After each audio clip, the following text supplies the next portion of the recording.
Hi everyone, my name is Mark Moikins from Big Mountain Studio, and behind me is Mount Timpanogos in the Wasatch Mountains, which is in Utah.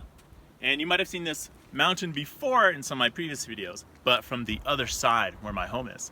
So today I'm just climbing out here, well actually hiking, and I just wanted to show you the gorgeous view. Alright, keep watching and I hope you enjoy my next tutorial. Bye. Hi everyone, my name is Mark Moikins from Big Mountain Studio. If you're interested in iOS development, consider subscribing and clicking that bell icon down below so you can get notified when new videos about iOS development come out. This is a continuation of the Itinerary app series I'm working on, so if you subscribe, you can follow along as this app gets built. In this video, we're going to create a pop-up to allow users to add data. This pop-up will be in another view controller. This way, it'll keep the code separate and less cluttered for easier maintenance. Okay, let's take a look at our tasks that we're tracking inside of Bitbucket. In Bitbucket, we're using the boards, which has Trello boards built in. And we finished the floating action button, so I'm going to take that and move it over to the done column. And then we're going to work on adding trips. But it's going to be a little bit different. What I did is I broke up this task into two parts. So let's do that. This will be adding trips, but this will just be the UI work.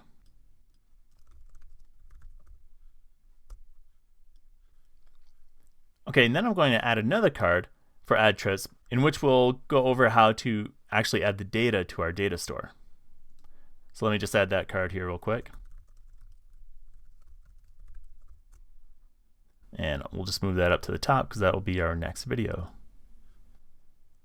Okay, for the pop-up, I created a few mockups in Keynote and then presented them in a poll to my patrons on my Patreon website. And in this poll, I had them look at 3 different UI mockups. And again, I made these in Keynote, so really simple tool. And basically, it's the buttons that are different. So take a look at these buttons. I have a dark button with the light outline. Then here, I just have the light outline. And then in this one, I have the solid orange buttons.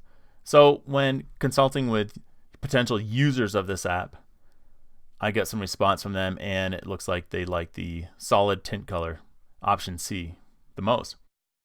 Which makes sense because the add button is a solid orange color, so it makes sense that these buttons would be solid orange color as well. But the important thing to take away from this is when you come up with different ideas for your UI, definitely see if you can do a survey with potential users or the people that will be using your app and get feedback from them to see what they like. So I chose the UI that my patrons thought would look the best, and here's the mockup that we're going to be using to create our pop-up. Okay, we have our button in place, and now we want to create a pop-up to show once that button is tapped. And like I said before, I think it's best if we create pop-ups in their own view controllers because it keeps the view controllers from becoming too bloated with too much code. So we're going to separate out the pop-up into its own view controller. So let's head into Xcode and create our pop-up in a new view controller. Okay, so here's pretty much where we left off. We have one scene that shows our current trips, and we have a button down here. It's hard to see. And when they click that button, we want to show our pop-up. So let's make a little bit more room here. And we're going to add another view controller. And this view controller, or this scene rather, is going to be our pop-up.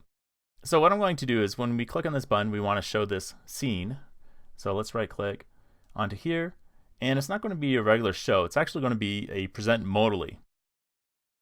Because with a modal pop-up, we want the user to handle something on that pop-up first, and then they'll close it and go back to the main screen. And to make it a pop-up, there's a couple of settings that we need to change. So the first one is with the transition style and the presentation. The transition style doesn't really matter, but I like the cross dissolve. That kind of just makes it appear in place instead of slides in from the side or something. And with the presentation, I want it to be over the current context.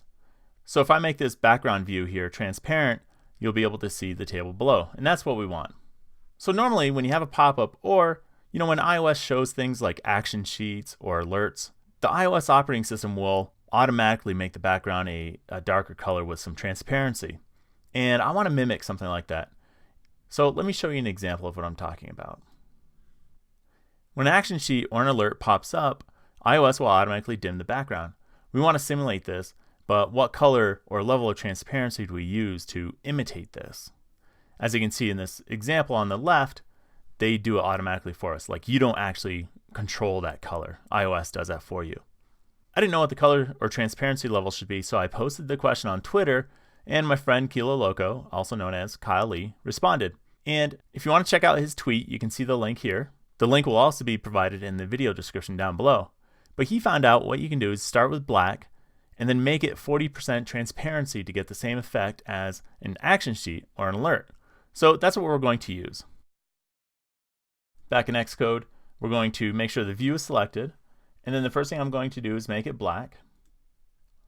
And then I'm going to change its transparency to 40%. Now notice I'm going to change the opacity here to make it transparent. And I'm not going to use this alpha to make it transparent. So, I could make it like this. I could make it 40% like that. And it'll look correct at first, but then any view or button or any control I add to this is also going to be 40% transparent. So we're going to keep this as fully visible, and we're just going to change the color to 40% transparent. There we go. All right, good. That should do it for us. Now, another thing I want to do is I don't like to keep a lot of scenes on my storyboard. I actually like to separate all these scenes into their own storyboards because I don't want my storyboard to get cluttered either. And more importantly, I don't want to run into merge conflicts later on. So I'll be making changes and committing them to source control. But if I later want to pull in a friend to help me out with this, and we're both working on the same storyboard, then there's chances that we're going to have a merge conflict, and those are super hard to figure out and fix. So to reduce that, I'm going to move this scene here to its own storyboard. And an easy way to do that is you just come to Editor. Well, first you want to select the view controller, and then you come to Editor, and right down at the bottom there's this option to refactor the storyboard. And what this means is it's going to move the selected scene off the storyboard and onto its own storyboard. So we want that option. And it's just asking us, well, what name do you want for the new storyboard? So I'll just call it Add Trips. No, it's actually singular. Add Trip View Controller. And we'll save that. And it adds it to the same folder. What I'm going to do to better organize this here is I'm going to create my own folder for the Add Trips. And you notice the naming convention here, just to show you, is I use the same name for the folder and for the storyboard and for its view controller. So let me just drag the storyboard up here. Now it doesn't have a view controller to go along with the storyboard, but we can just add one real quick here.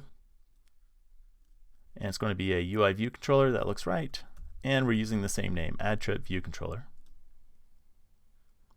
And just click Create. All right, there we go. Now when we look at this storyboard, this is the view controller we created and refactored into its own storyboard. It's not going to automatically be hooked up to this Add Trip View Controller, so we need to make that connection to make it so they're both connected to each other. So I'm going to go into the Identity Spectre and just select it right here, Add Trip View Controller. All right, cool. Now they're both connected. Okay, now I'm just going to build it, just make sure everything works. All right, good. So far, so good. Okay, now what I'm going to do is start building the UI for the pop-up. So we know we need a UI view. And it's this one right here. And I'm just going to roughly lay this out here. It'll be, I don't know, about that big. And let's throw some controls on here. I know we'll need a label. And that will be Add Trip. And what else do we need? We need a text field. And we need some buttons.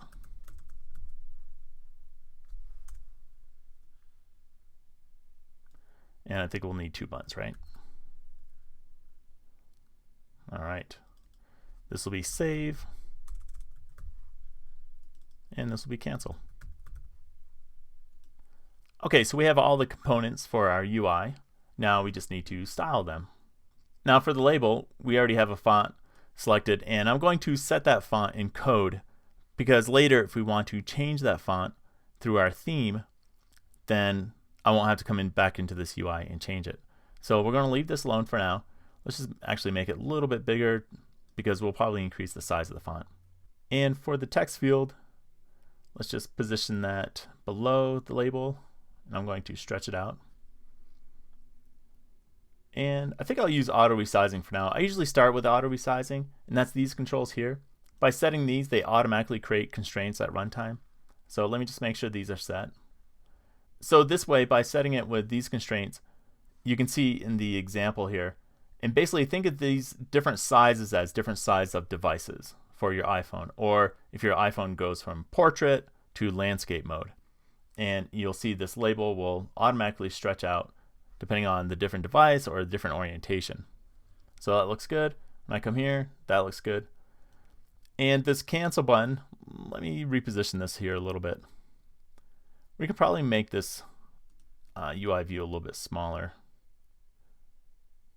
Yeah, let's just start with that for now. Oops.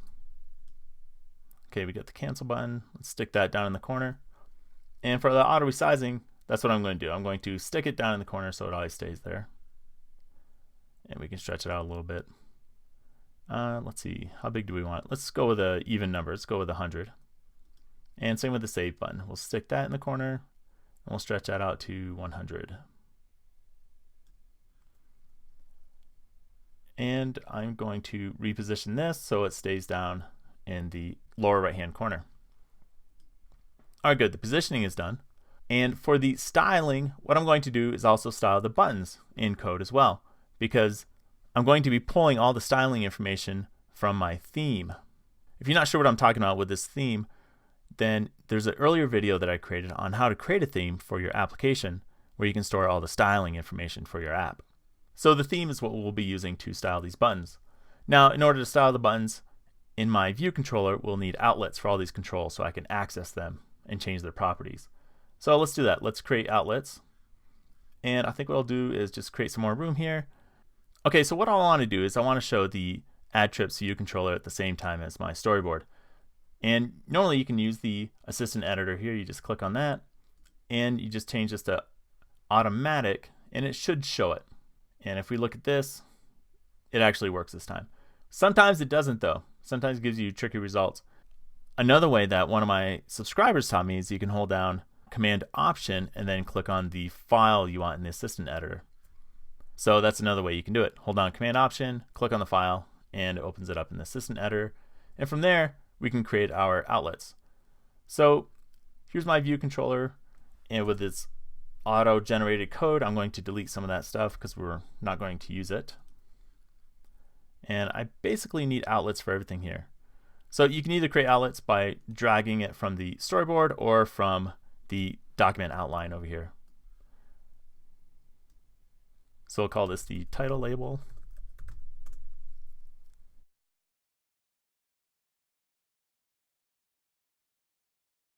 All right, there we go. We have all of our outlets. And what else do we need? Oh, we also want to be able to close. So we're going to need outlets for both the cancel and save. Action outlets, that is. So we're just going to come here, change that to action, and save. Okay, and both of these are basically going to dismiss this pop-up. So in order to dismiss a pop-up that's being shown modally, because remember we use the segue to show modally, we can just call dismiss. And if you notice here, I just want to show you something that might be helpful to you in the future. This is what we're using, this dismiss function. And animated bool, we're going to set that to true because we want to dismiss it in an animated fashion.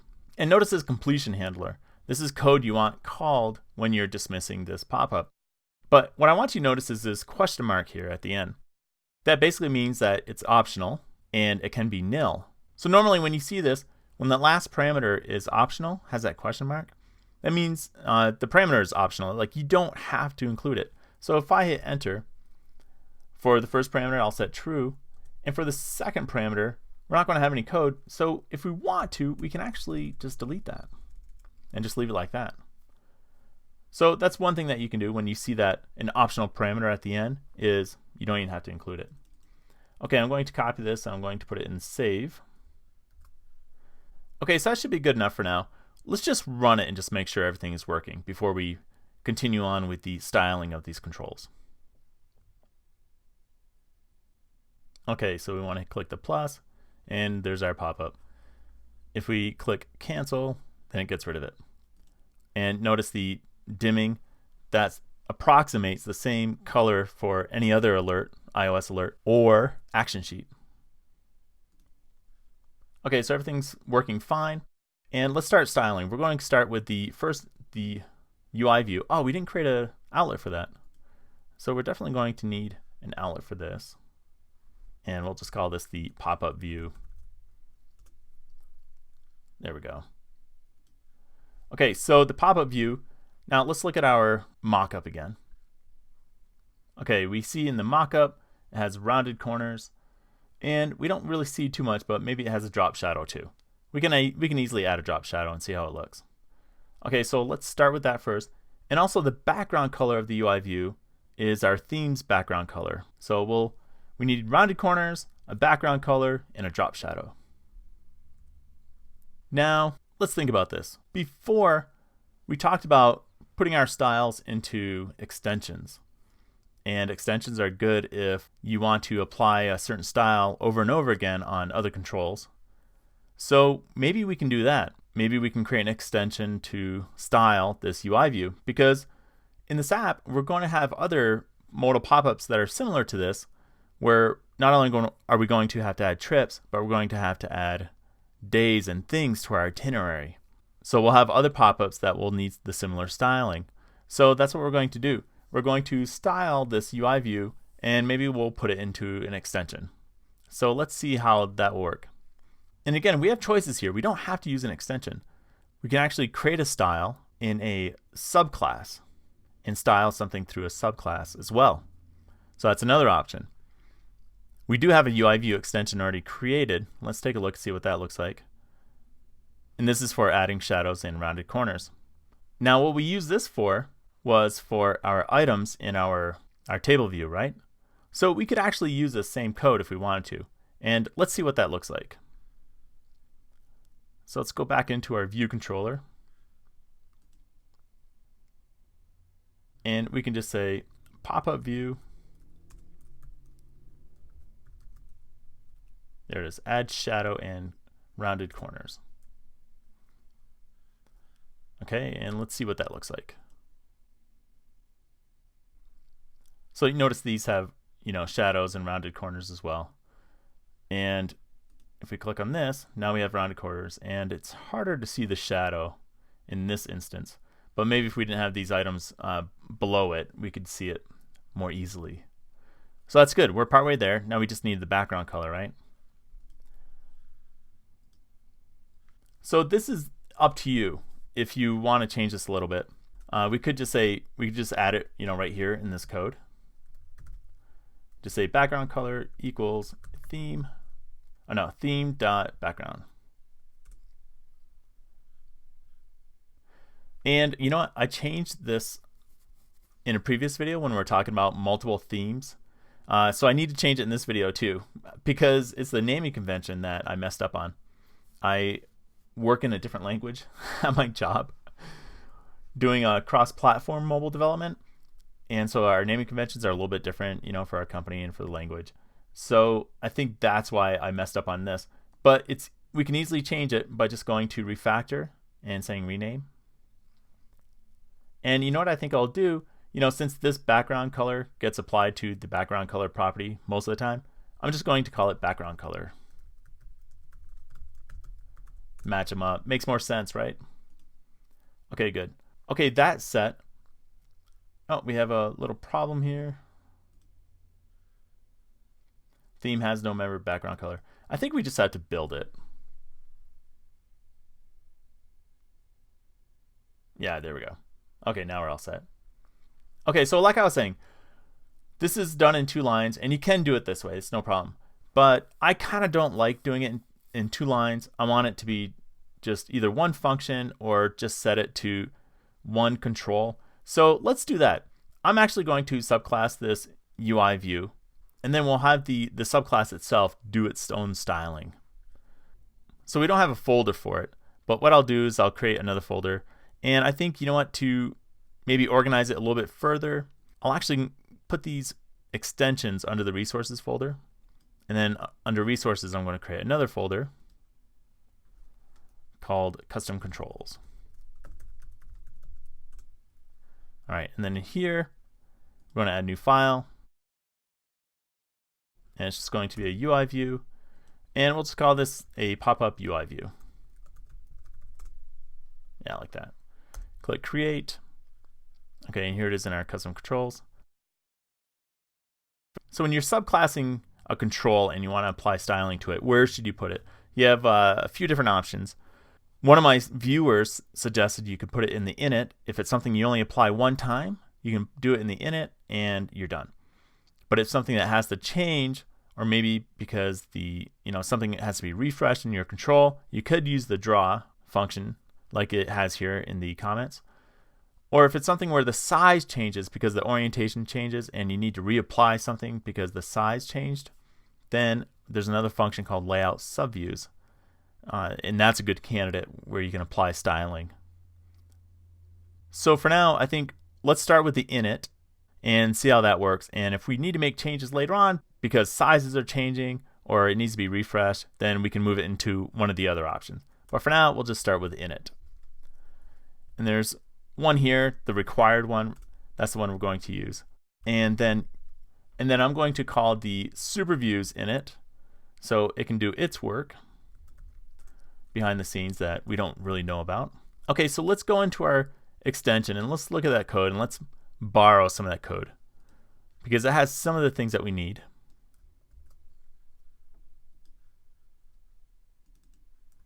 And let's paste it in there. And then we also want to apply a background color too, right?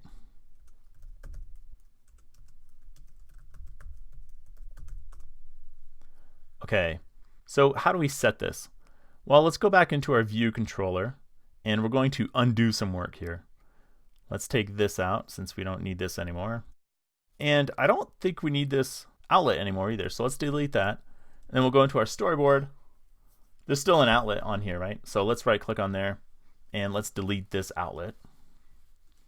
And now we're just going to go into the properties, actually into the identity inspector, and we're going to change the class. So let's find our pop-up UI view. Here we go. And then that should be it.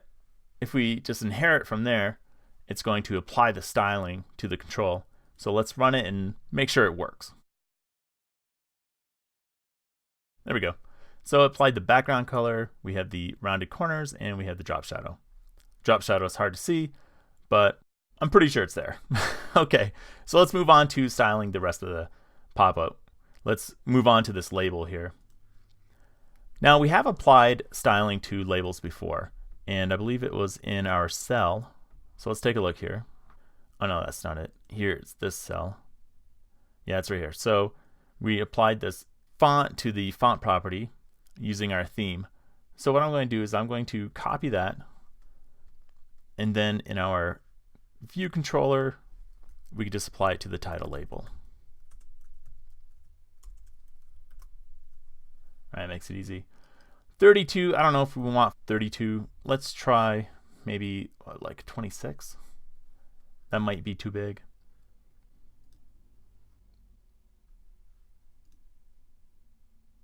Yeah, maybe let's go with a 24. Make it just a little bit smaller. Otherwise, I think that'll look better. Okay, the next thing, we don't really have to do any styling for this text field, but we do want a placeholder text. And maybe here we can just say trip name.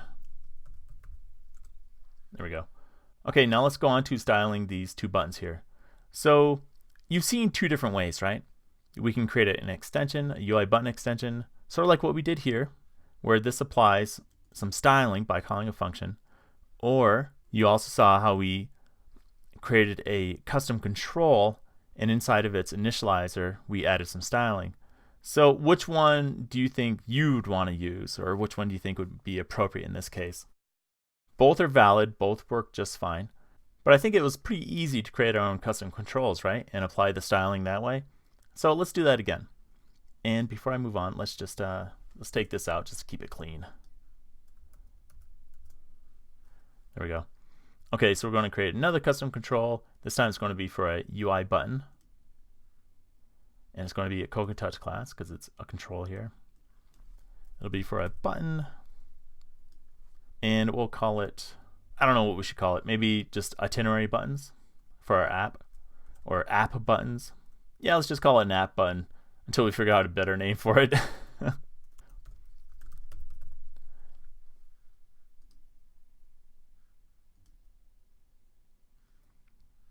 Okay, so we're going to do the same thing.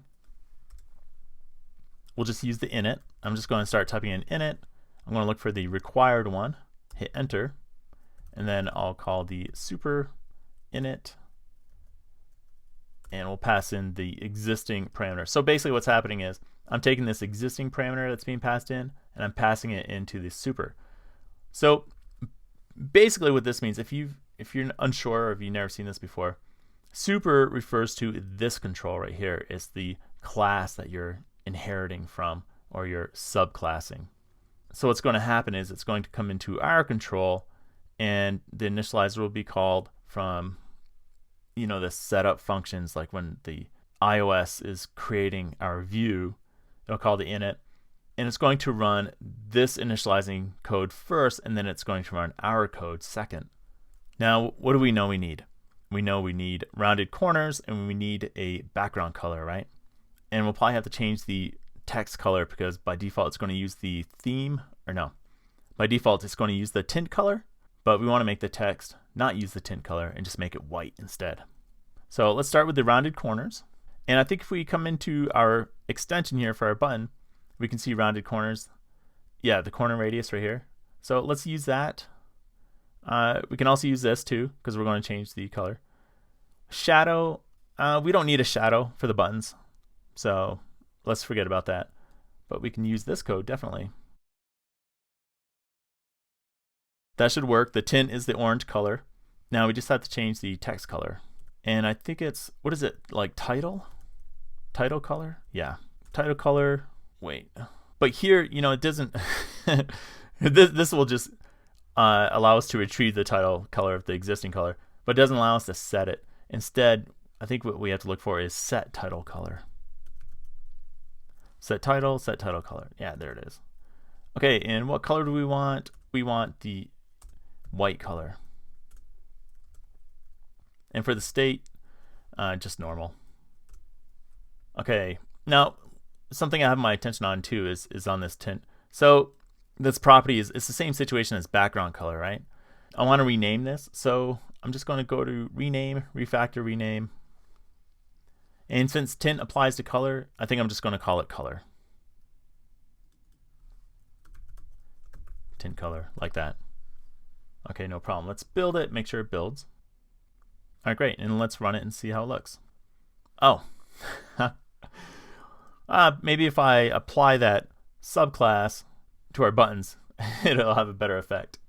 So I'm just going to select both buttons at the same time, come to the identity inspector and select my custom control. Now from there, what it should do is it should apply the rounded corners, the tint color, and change the text to white. There's one more thing I want to check too.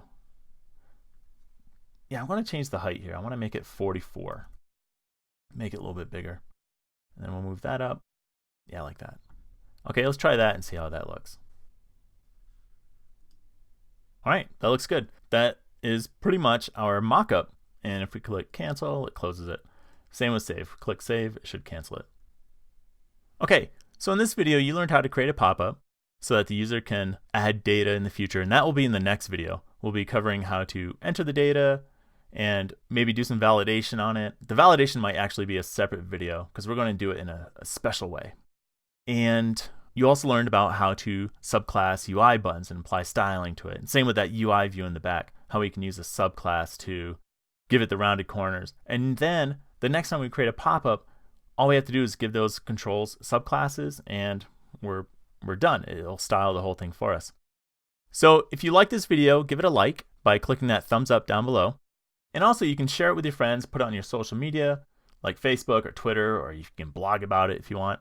And again, subscribe and click that bell icon so you get notified when the next videos come out. If you'd like to help out my channel, you can also provide a translation by clicking on the 3 dots, and then you'll see this add translation option. And if you add a translation for your native language, it'll help people who speak your language find these videos, or people in your country find the videos too. All right, guys, thank you so much. Hi everyone, my name is Mark Moikins from Big Mountain Studio, and behind me is Mount Timpanogos in Utah. And you might have seen this